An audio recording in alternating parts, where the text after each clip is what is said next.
So we've been invited by the Dogs Trust to go have a look around. So yeah, let's go have a look inside.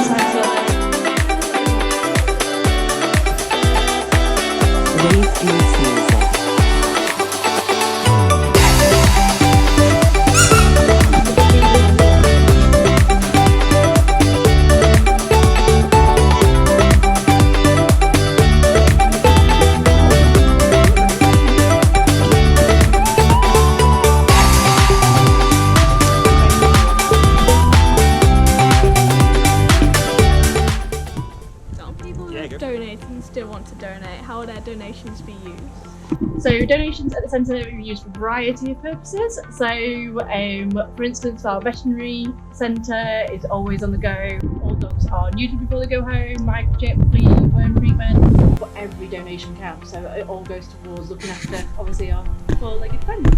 What advice would you give to someone who wants to rehome a dog? So it's a life-changing decision. So obviously having a dog, you have to be there for them, and it's a lifelong commitment. Bring you so much joy in there. There is obviously cost to having a dog as well. That's why we advise people to do get insurance. Obviously, if a dog is 100% what you're after, then rehoming a dog, we believe, is the best rewarding way. Which kind of dogs get overlooked during the rehoming process? So we get a variety of breeds with us at any one time. They're all different ages, all different breeds. They come in for various reasons. Like the greyhounds and the lurchers, they do tend to stick with us a little bit longer. We make sure they go to their forever home when they're going home as well, and not looking for another home after that. So, have you seen an increase in dogs since the pandemic? Not particularly at the minute, we don't think. We've always got a waiting list of dogs wanting to be handed over to us in the centre, which was the same as before. Our canine care card is a free scheme which we offer, so if someone's worried what's going to happen to their dog, if they were to have a life-changing diagnosis, go into a care home or pass away, we've seen an uptake in people signing up to the scheme. It's a free scheme which we offer, and then if anything was to happen, we'll take their dogs in, take care of their dogs, and find the next loving home for their dogs. Oh yeah. What does a typical day in Dogs Trust look like, and what is the most rewarding thing? Obviously the most rewarding thing is seeing the dogs go to their new homes, especially the ones that have been with us for quite some time. There's quite a few tears from maybe some members of staff for dogs that have been with us for quite a number of years and then found their new home.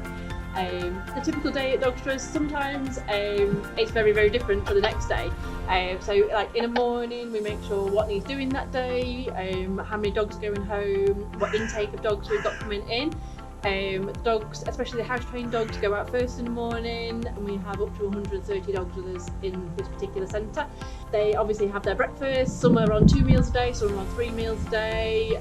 Every kennel is cleaned out with recycled rainwater, and then the afternoon does tend to be a lot more of the walking of the dogs, and whereas the morning is a bit more of the maintenance side and what we're actually doing for that particular day and cleaning all the kennels out. What are the biggest challenges in your role at the Dogs Trust? The biggest challenges are probably quite personal for quite a few people, actually, seeing where the dogs maybe come from, or like seeing why that dog's come into us, and hopefully then finding a new home for the dogs. Challenges in terms of maybe like monetary value as well.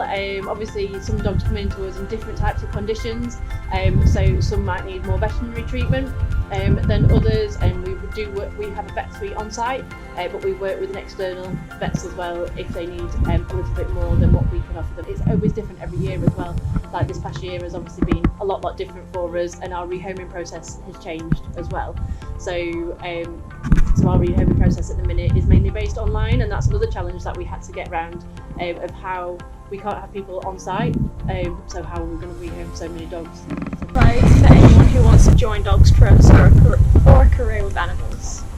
So if you're looking to go into animal welfare sector, I'd just say get the most experience you can get as you go through different stages in your life. So some people who work here used to be volunteers at the centre, volunteers working the dogs or volunteers at events, or get any form of qualification that is animal welfare based, animal care.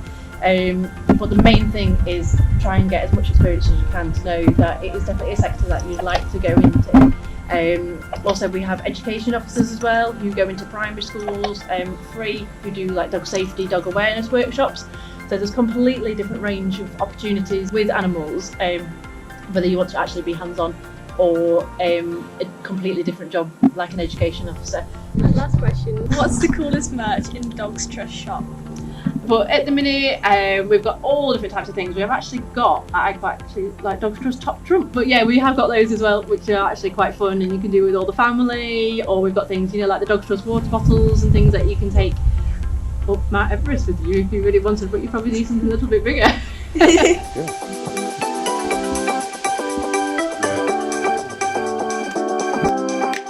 Pretty cool.